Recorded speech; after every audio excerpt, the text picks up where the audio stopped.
So this is our Autotrail Apache 700 2016, a fairly standard reversing camera.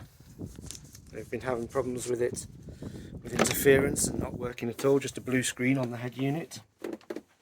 So what I'm going to do here is just show you the camera routing. Here at the back we have the black wire is the feed from the camera, and Autotrail seem to use these, or Sargent, I'm not sure who actually supplies the wiring kits for Autotrail, but it's using just a normal PS2 extension, which is not great for real-time analog video, but it obviously works well enough most of the time. And also here we have the tail for if you're connecting power to the reversing light down in the rear bumper area. So that's what it is at the back, and I think this is a 5 meter plus cable that runs across the top of the cupboards and runs down to the Sargent area.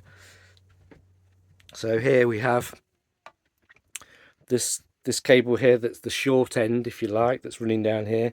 This is the other end of the cable at the back. Then there's this huge long cable that runs down in the corner of the Sargent area, runs into this moulding here, and then down behind the moulding on this pillar area, and that eventually ends up going into the factory loom. So let's just show you that. So you can see here, there's the other end of that PS2 extension, and it goes into a connector there, and that is definitely Fiat loom, because it comes out of the main trunk to this.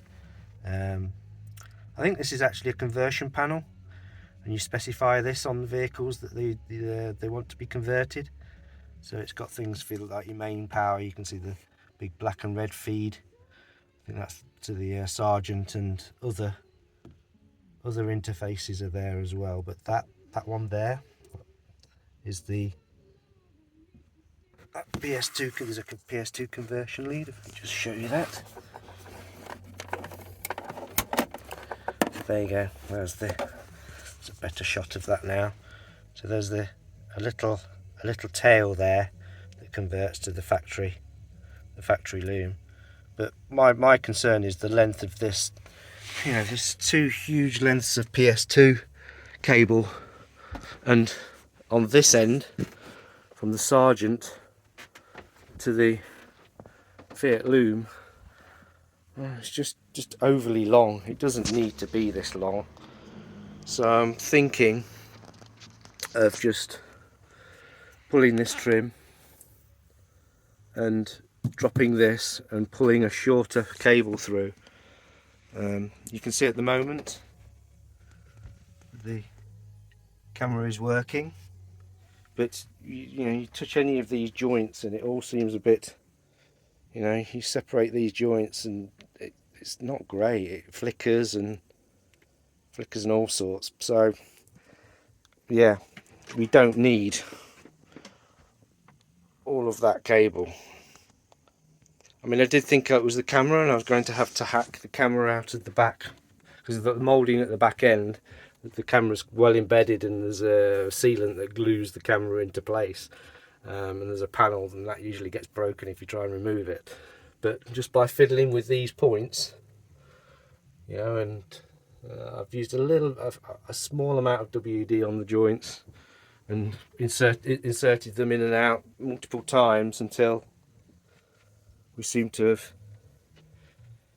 cured the issue. But I really don't like this long cable, so I'm thinking about what to do with that. So I hope this helps somebody else understand the routing of these horrible PS2 cables through the body of a longer